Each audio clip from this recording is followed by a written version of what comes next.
বিশ্বের জন্য অপেক্ষা করছে ভয়ঙ্কর ভবিষ্যৎ। দাভোসে বিশ্ব অর্থনৈতিক ফোরামের সম্মেলনে এমন ইঙ্গিত দিলেন জাতিসংঘ মহাসচিব অ্যান্তোনিও গুতেরেস।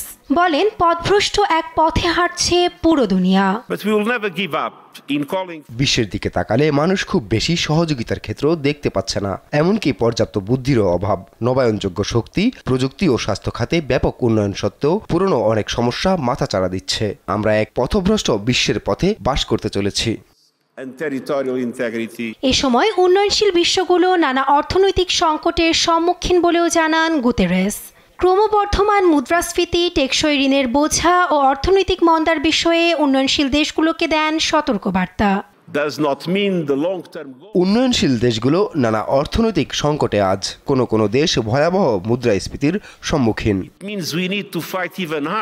সম্মেলনে এদিন জাতিসংঘ মহাসচিবের বক্তব্য জুড়েই ছিল উৎকণ্ঠা আর সতর্কবার্তা। পারমাণবিক ঝুঁকি ছাপিয়ে নতুন দুই হুমকির কথা স্মরণ করিয়ে দেন বিশ্ববাসীকে। বক্তব্যে উঠে আসে জলবায়ু সংকট ও কৃত্রিম বুদ্ধিমত্তার ভয়াবহতাও।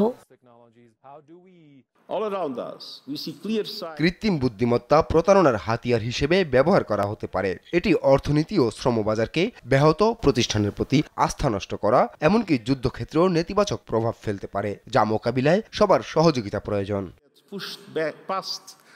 বিশ্বব্যাপী জীবাশ্ম জ্বালানি যে হারে ব্যবহার হচ্ছে তা অশনি সংকেত বলে মন্তব্য করেন গুতেরেস।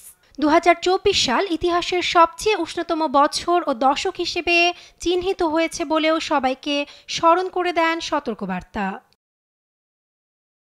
সম্মেলনে মধ্যপ্রাচ্য, ইউক্রেন, সুদান সহ বিশ্বব্যাপী যুদ্ধের কথা উল্লেখ করেন এ নেতা। তবে শেষ পর্যন্ত শান্তির আহ্বানে হাল না ছাড়ার প্রত্যয় ব্যক্ত করে জানান, মূল্যবোধের ভেতরেই শান্তি নিহিত। বিশ্ব অর্থনৈতিক ফোরামে বৃহস্পতিবার ভার্চুয়ালি অংশ নেয়ার কথা আছে মার্কিন প্রেসিডেন্ট ডোনাল্ড ট্রাম্পের। তবে কি বিষয়ে তিনি আলোচনা করবেন তা নিয়ে আছে অস্পষ্টতা, যার অপেক্ষায় ইউরোপীয় ইউনিয়নও। নাসরিন আক্তার, নিউজ ডেস্ক, দেশ টিভি।